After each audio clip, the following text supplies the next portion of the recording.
Ako si Swan. Taga Riverdale, mahirap na high schooler, straight A pangarap ko makapasok sa Hope HiaU. Maging civil servant? Sana makakuha ng bahay sa Citadel.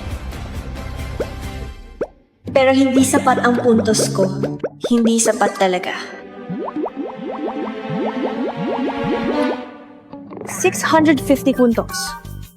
Sa Riverdale, hindi aabot sa top 1,000. Lalo na sa Hapia University. Nang ako'y wala nang magawa, may kakaibang balitang dumating. Ako ang tunay na anak na pagpalit sa mayamang pamilya sa Citadel. Nanaginip ba ako? Miss. Miss.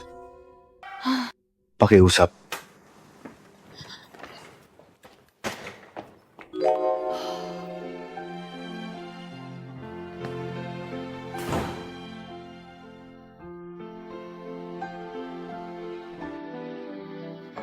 Miss Len, hintay muna dito.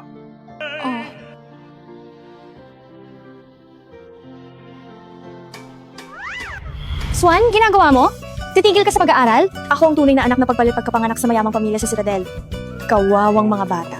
Pupunta sa Citadel para sa college exam. Citadel? Swan! Sa nobela, mayayamang magulang laging sumusuporta sa huwad na anak, walang kondisyon. Mag-ingat ka. Huwag mag-alala.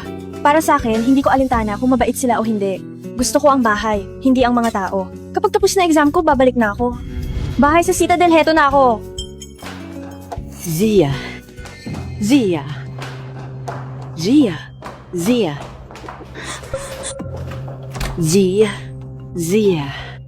Mom? Dad, pakawalan na ako. Hindi ako karapat-dapat sa pamilyang ito. Mabuting bata, Zia. Huwag kang matakot. Wala siyang laban sa'yo. Ikaw, anak kong pinalaki ng 12 taon. Ito siguro si Mrs. Sewell ang tunay kong ina. Kung mabait si Swan sa'yo, ay papayag na lang tayo manatili siya. Pero kung naglakas loob siyang maging masama sa'yo, pag 18 na siya, pwede na nating paalisin. Ito siguro pangalawang anak ng mga Sewell. Mabuting bata, huwag kang magwala. Ayaw nating pagtawanan ng iba. Responsible at seryoso. Malamig at malalim na boses. Siguro panganay na anak ng Sewell. Ito ba ang pagpapakita ng kapangyarihan?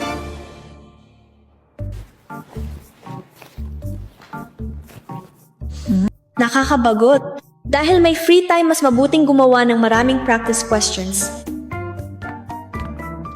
Tapos na tayo. Usap tayo. Teka, naisipan ko na kung paano sagutan. Bakit nagkukunwari? Nagpapanggap ng matalinong estudyante? Pakita mo, anong sinusulat? Tumahimik ka. Ay, ang inis! Hindi na ako makasulat.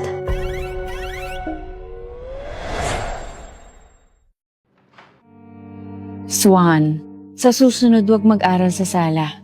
Masyadong mababa at hindi komportable ang lamesa. Bukod dito, hinihintay ka na ng lahat. Pasensya na. Akala ko matagal pa kayo mag-usap at wala akong sariling kwarto. Dito ko ginawang takdang aralin. Hindi sinabi sa amin na nandito si Miss Lin? Oh, pasensya na po, Mr. Nico. Kasalanan ko. Mom, pasensya na po.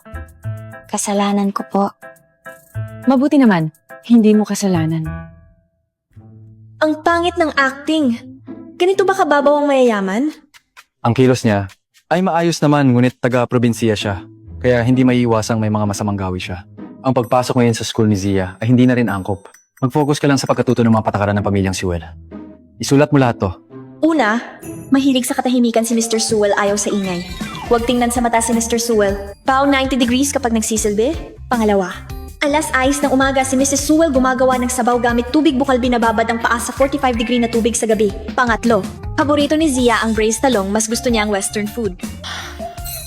Nasa 21st century pa ba tayo? Bakit parang sobrang kakaiba na tila na nailipat sa isang nobela at binubuli? Pasensya na. Ayoko tong i-memorize. Pumunta ako sa pamilyang Sewell para maghanda sa college entrance exam, hindi para mag-drop out at maging katulong. Kung hindi ako welcome, umalis na lang ako. Ano sabi mo?